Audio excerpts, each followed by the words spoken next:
नहमदुहु व नुसल्ली अला रसूलिहिल करीम। आऊज़ु बिल्लाहि मिनश्शैतानिर रजीम। बिस्मिल्लाहिर रहमानिर रहीम। रब्बि इश्रह ली सदरी व यस्सिर ली अमरी वहलुल उक़दतम मिन लिसानी यफ़क़हू क़ौली। हमने आयत नंबर 63 में अल्लाह रब्बुल आलमीन के इस हुक्म को सुना कि अल्लाह ताला ने उस वक्त बनी इसराइल को ये हुक्म दिया था कि किताब को मज़बूती से थाम लें। और किताब को मज़बूती से थामने से मुराद ये है कि उसका सही तौर पे फ़हम हासिल करना, उसके मुताबिक अपने आमाल को बदलना और उसकी हर चीज़ को अपने लिए हिदायत का ज़रिया बनाना। और इसके नतीजे में अल्लाह ताला फरमाते हैं कि इसका समरा ये मिलेगा कि इंसान जो है मुत्तकी और परहेज़गार हो जाएगा, इस ज़िंदगी को अल्लाह के बताए हुए तरीके के मुताबिक जो है वो गुजारेगा। अब इस पर देखें कि अगली जो आयत है, आयत नंबर 64, इसमें क्या हुआ कि इसमें इसके बारे में अल्लाह ताला ये फरमा रहे हैं, इसकी तिलावत हमने की है कि अल्लाह ताला कहते हैं कि सुम्मा तवल्लैतुम मिन बादि ज़ालिका।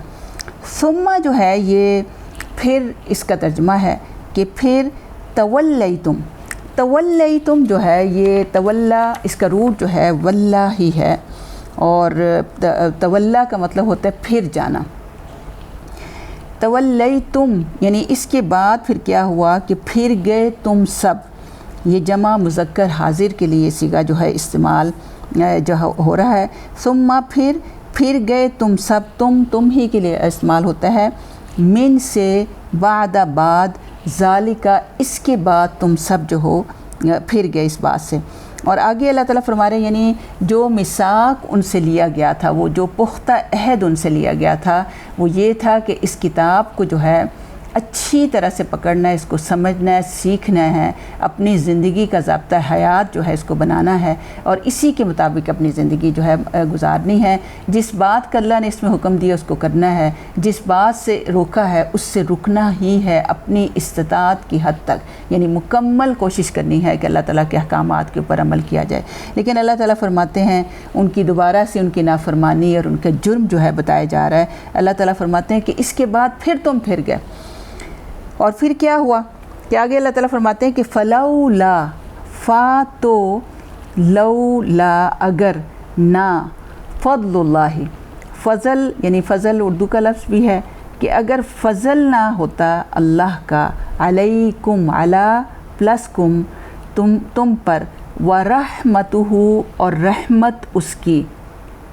तो क्या होता। लकुम तुम, ला जो है यहाँ पर अलबत्ता या ज़रूर के लिए लाम ताकीद, यानी लाम जो आती है इसके मुख्तलिफ़ मफ़हूमात, एक तो आम लाम है और एक ला ली जो है हरफ जर के तौर पर फ़ौर के लिए इस्तेमाल होता है और एक लाम जो है वो ज़बर वाला जो होता है उसको ताकीद के लिए इस्तेमाल किया जाता है और ये हमें आयत के सियाक़ व सबाक़ से समझ आता है। तो यहाँ पे जो है ला जो है ये ताकीद वाला है, यानी कि ज़रूर कुन तुम में जो है काना ही इसका रूट है, होना या था के लिए इस्तेमाल होता है। तुम सब यानी हो जाते तुम सब। फ़लौला फ़ज़लुल्लाहि अलैकुम व रहमतुहु, अगर तुम पर अल्लाह का फ़ज़ल और उसकी रहमत ना होती, लकुन तुम अलबत्ता हो जाते तुम सब, मिन से अल ख़ासिरीन ख़सारा पाने वालों में से हो जाते। अब यहाँ पे जो अल्लाह का फ़ज़ल हमें मिलता है कि उन्होंने इतनी सख्त नाफरमानी की और अल्लाह के हुक्म को नहीं माना और मजाक उड़ाने लग गए कि हम तो इस पर अतात ही नहीं कर सकते, तो अल्लाह रब्बुल आलमीन ने पहाड़ को उनके ऊपर जो है वो उठाया और पीछे समंदर था। उस वक्त फिर उन्होंने कहा कि हाँ हम मानते हैं। और कई रवायात में ये भी आता है कि उस वक्त भी दिल में उनकी यही कैफियत थी कि समेअना व असैना, कि हमने सुना तो है लेकिन हम नाफरमानी ही करेंगे। और फिर इससे ये जो पहाड़ का सरों पर जो मुअल्लक होने का ज़िक्र है, ये सूरतुल आराफ की आयत नंबर 171 में भी आया है कि अल्लाह ताला फरमाते हैं कि जब हमने इन पर पहाड़ को इस तरह ला खड़ा किया कि गोया कि वो साहिबान है और इन्हें यकीन हो चला था कि वो इन पर गिरने वाला है, और हुक्म दिया कि जो किताब हमने तुम्हें दी है इसे मज़बूती से पकड़ो और जो कुछ इसमें लिखा है इसे याद रखो ताकि तुम जो है मुत्तकी बन सको। और फिर इसमें देखें कि بہت سی ایسی روایات ملتی ہیں، جیسے حدیث فتون ہے، اس میں حضرت ابن عباس رضی اللہ عنہما سے مروی ہے کہ جب انہوں نے اطاعت سے انکار کیا تو اس وقت پہاڑ کو ان کے سروں پر لا کھڑا کیا۔ اور سدئی ایک مفسر ہیں رحمۃ اللہ علیہ، جو تابعی مفسر ہیں، وہ کہتے ہیں کہ جب انہوں نے ان کو کہا کہ اطاعت کرو، اطاعت مطلب کہ سجدہ کرو، اللہ کے حکم کے اوپر جو ہے سر جھکا دو، تو اس وقت ان کے اوپر پہاڑ کھڑا کیا گیا تھا۔ اور ان کی کیفیت یہ تھی کہ انہوں نے سر تو جھکایا، سجدہ کیا کہ اللہ تعالی ہم اطاعت کریں گے، لیکن آدھا دھڑ ان کے سجدے کی حالت میں تھا، اور آدھے دھڑ میں ڈر کے مارے وہ کنکھیوں سے اوپر بھی دیکھ رہے تھے کہ کہیں یہ پہاڑ جو ہے ہمارے اوپر ہی جو ہے وہ نہ گر جائے۔ تو اس میں یہ ساری چیزیں ہمیں یہ نظر آتی ہیں کہ ایک قوم جب ضدی اور ہٹ درم ہو جاتی ہے اور وہ اللہ کے احکام کی پرواہ نہیں کرتی تو اس کا کیا پھر انجام بھی ہوتا ہے، یہ اگلی آیات میں ہم دیکھیں گے۔ لیکن یہاں اللہ تعالیٰ فرما رہے ہیں کہ اگر اللہ کا فضل اور رحمت نہ ہوتا کہ اللہ تعالیٰ نے دوبارہ سے انہیں ہدایت کی توفیق دی اور پوری قوم کو اس وقت فوری طور پر جو ہے وہ ہلاک نہیں کیا اور ان کو مزید جو ہے وہ مہلت جو ہے وہ دی، تو ان ساری آیات میں جو یہ دونوں آیات ہیں، ان کی جو حکمت اور بصیرت جو ہمیں ملتی ہے وہ یہ ہے کہ اللہ رب العالمین نے ایک تو عالم ارواح میں جب کہ اللہ تعالیٰ نے حضرت آدم علیہ السلام کو پیدا کیا اور ان کی پشت میں سے ساری ذریت نکالی، تو اس وقت بحیثیت مجموعی نسل انسانی کے ہر فرد سے اللہ تعالیٰ نے اپنی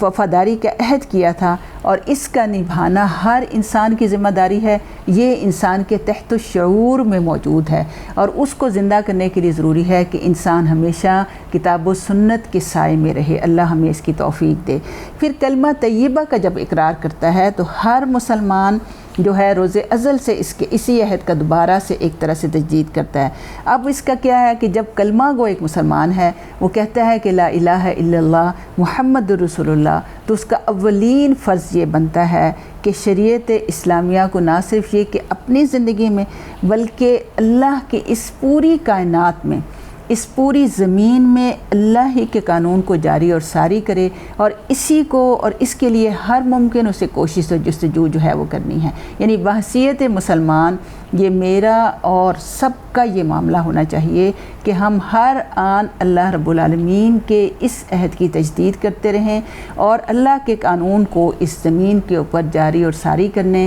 اپنی ذات کے اوپر، اپنے گھروں میں، اپنی ہر جگہ، اپنے میل جول کے افراد ہر ایک کی جو ہے اس کے اوپر جو ہے اس کو یہ قانون سکھانے کی جو ہے وہ کوشش کریں۔ اور پھر دیکھیں کہ اللہ تعالیٰ نے تو مختلف ادوار اور اوقات میں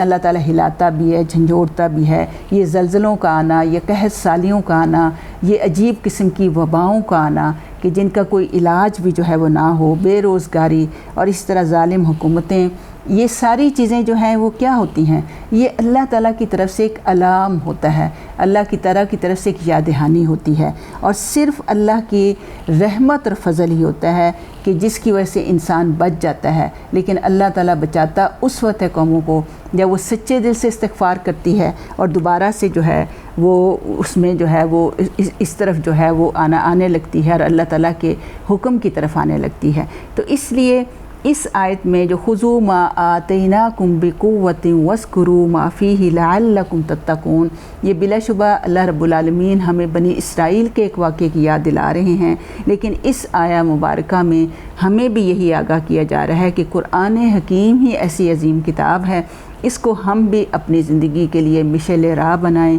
اسی کے احکام کے اوپر عمل کریں۔ اللہ رب العالمین اس قرآن کو ہماری زندگی کا ساتھی بنائے اور اس پہ عمل کرنے کی بہترین توفیق عطا فرمائے۔ وما علینا الا البلاغ المبین۔